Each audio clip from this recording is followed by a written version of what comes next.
BJP లీడర్షిప్‌ని అబ్సల్యూట్‌గా తీసుకోవాలి. అంతా తనే అన్నట్టు ఇప్పుడు పవన్ అన్న ఏదో సర్దుకొని అసెంబ్లీకి వెళ్ళాలి.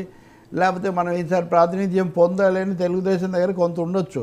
కానీ అక్కడ రాష్ట్రంలో బలహీనమైనప్పటికీ దేశంలోనే అత్యంత బలమైనటువంటి నాయకులతో డీల్ చేస్తున్నప్పుడు అక్కడ చంద్రబాబు నాయుడు వాళ్ళు చెప్పిన దానికి చాలా వరకు తల వంచాల్సిందే కానీ ఈయన చెప్పిన దానికి వాళ్ళు లోబడేటటువంటి అవకాశం ఎంత మాత్రం లేదు. అంతెందుకండి ధర్మయుద్ధం చేసినటువంటి చంద్రబాబు నాయుడు ముందు ఆ యుద్ధం విరమించాను, ఆ అస్త్రాలు నేను పైన పెట్టానని చెప్తేనే కదా బీజేపీ వాళ్ళు రాణిస్తారు. నేను గతసారి ఎన్నికల్లో మాట్లాడతానంటే వాళ్ళు ఎందుకు రాణిస్తారు?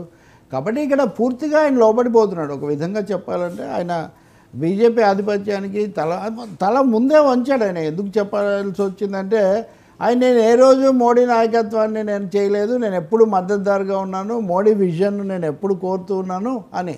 ఇప్పుడు ఎన్నికల ప్రచారానికి వచ్చినప్పుడు చంద్రబాబు విజనా మోడీ విజనా?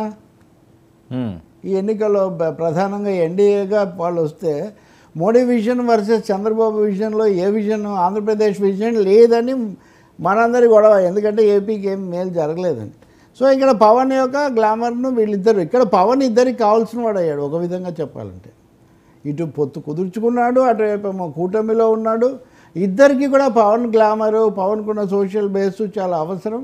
సో ఇక్కడ ఒక క్యాటలిస్ట్ లాగా పవన్ కళ్యాణ్ తయారయ్యే ఒక సంధానకర్తలాగా, ఒక ఆకర్షణ శక్తిలాగా పవన్ కళ్యాణ్ ఉండే అవకాశం చాలా ఎక్కువగా ఉంటుంది ఈ కూటమిలో. సీట్లు ఒకటి ఎక్కువ తక్కువ కంటే కూడా ఆయన పొలిటికల్ రోల్ పెరుగుతుంది. దాన్ని వాళ్ళిద్దరు కూడా అబ్జర్వ్ చేసుకోవాల్సి ఉంటుంది. ఇంకోటి ఆ రెండో వాళ్ళని కొద్దిగా గొప్ప బార్గెన్ చేయాలంటే రెండో వాళ్ళు వీళ్ళకి కావాలి కదా.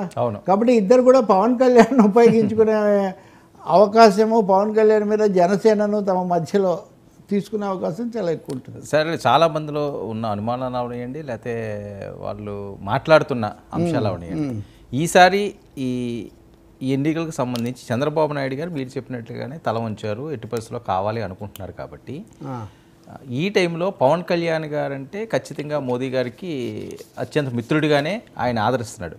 సో ఈయనకి ఓట్లు వచ్చినాయా లేకపోతే ఈయన గెలిచాడా లేదా అన్నది ఆయన బ్రెయిన్లో లేదు. ఎందుకో పవన్ కళ్యాణ్ గారి మీద ఒక మంచి ఒపీనియన్ ఉంది. సో ఈ టైంలో మేము ఖచ్చితంగా మీకు అన్ని రకాలుగా సహాయం చేస్తాము, కానీ మా తరపు నుంచి పవన్ కళ్యాణ్కి కానీ ఏదన్నా పవర్ షేర్ అనే మెలిక పెట్టే అవకాశం ఉందా? మెలిక పెడితే ఏం జరుగుతుంది? పవర్ షేర్ ఇస్తారండి, పవర్ స్టార్ ఇస్తారు అనేది ఇక్కడికి వచ్చింది తప్ప పవర్ షేరు మిశ్రమ ప్రభుత్వము. ప్రతిసారి పవన్ కళ్యాణ్ జనసేన టీడీపీ మిశ్రమ ప్రభుత్వం అనే చెప్తున్నాడు ఆయన. తన పార్టీ పేరు కూడా ముందు ప్రతిసారి చెప్తున్నాడు ఆయన. మిశ్రమ ప్రభుత్వానికి ఏమీ ఢోకా లేదు. ఇదిగో ముఖ్యమంత్రి లేదా ఉప ముఖ్యమంత్రి ఇస్తారా? ఇస్తే బీజేపీ అంత పెద్ద పార్టీ ఉన్నాక ఒక పవన్ కళ్యాణ్కి బీజేపీ నుంచి కూడా ఇద్దరు ఉప ముఖ్యమంత్రులను పెడతారా? ఇద్దరు ఉప ముఖ్యమంత్రి కాబట్టి మినిస్టర్లు ఇస్తారు కదా. మినిస్టర్లు ఎట్లాగ ఇస్తారు? నేను అంటుంది ఏంటంటే పొత్తులో 3 పార్టీలు ఉన్నప్పుడు, ఒకటి నేషనల్ పార్టీ అయినప్పుడు ఇద్దరు ఉప ముఖ్యమంత్రులు కావాలని ఇప్పుడు అనేక రాష్ట్రాల్లో ఇప్పుడు జగన్ దగ్గర ఉన్నారు, లేకపోతే కొన్ని రాష్ట్రాల్లో ఇద్దరు అట్లా ఉన్నారు కదా. కాబట్టి మాకోటి